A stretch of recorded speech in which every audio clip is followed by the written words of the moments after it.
Hi everybody, it's me, Willie, from Willie's American Guitars. Here I am late at night. Somebody had asked me to do a video on this guitar. This is the 1959 Strat, and I don't think this guitar is going to last a long time because I've gotten a lot of calls on it. The one thing you'll notice about 59 Strats is the color. Here's a 65 Strat. Come about 64, these kind of had this more targety color, but really in 59 this chocolatey color where the red around here fades away quite a bit. The red here was used, they used an aniline dye, and that's made of coal tar, and the red aniline dye will fade away from sunlight, from exposure to sunlight, and you'll see it's not quite as distinct here, but you can still see the wood grain in this guitar, and you can see the edges of it. Unlike this 65 Strat, this is more black into red. It's a little more targety. But these 59 Strats are very chocolatey, so the edges of them are a little are more brown than they are black. And then the tone, of course, is different as well. I'm going to play through this, which is a Car Sportsman. It's a copy of a Princeton Reverb with a 12-inch speaker. So the guitar itself is completely straight. We got this guitar from the original owner, who told us that the logo had fallen off. It just peeled up and flaked off. And we've got a picture of that headstock. There's no shadow over here. It had not been on there a long time. Sometimes logos will fall off. If they've been on there a long time, they usually will create some sort of a shadow so you know exactly where to put the new one.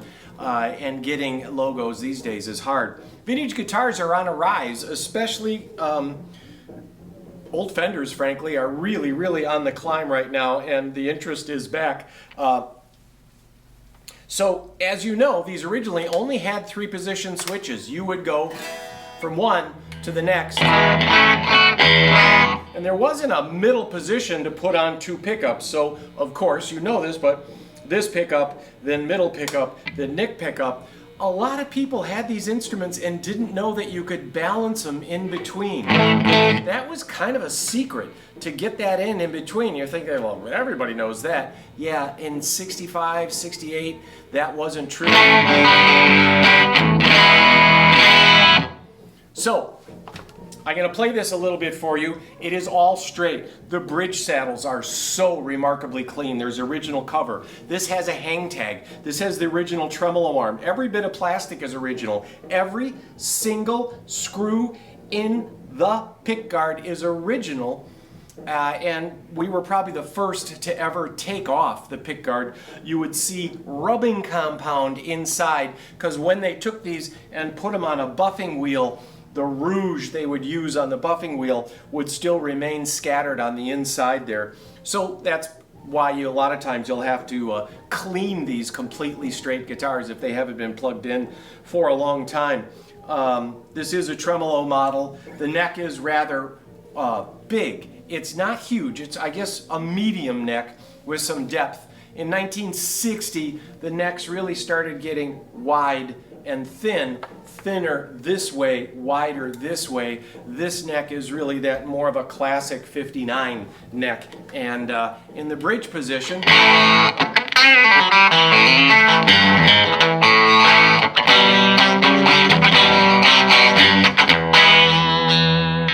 in the middle position,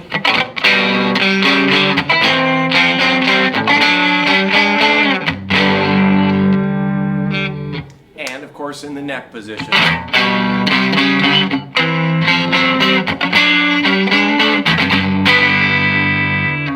What I hear is the neck pickup is slightly less, but they're all very well balanced. It can be a curse if you get a guitar that has a weak output, because that means one of those pickups has to be rewound.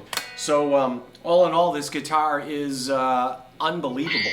And you can see there's really not much wear and tear. A little bit here, no buckle rash, no real wear, some natural wear to the neck on the back.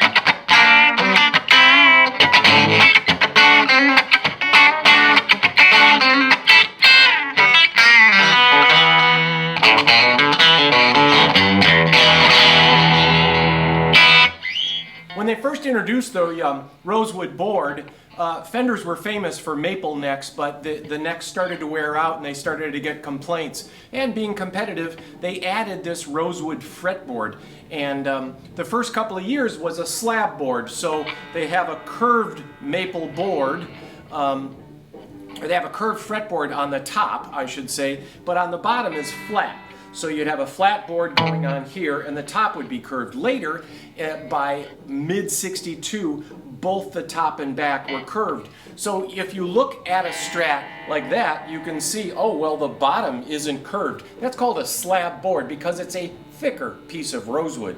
That thick piece of rosewood was flat at the bottom and then curved at the top. Fenders typically had a little bigger curve to follow the curvature of your hand.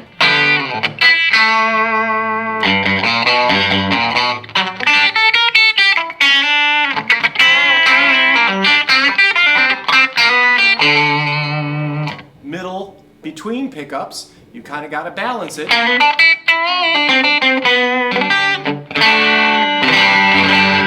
And then between the other two pickups,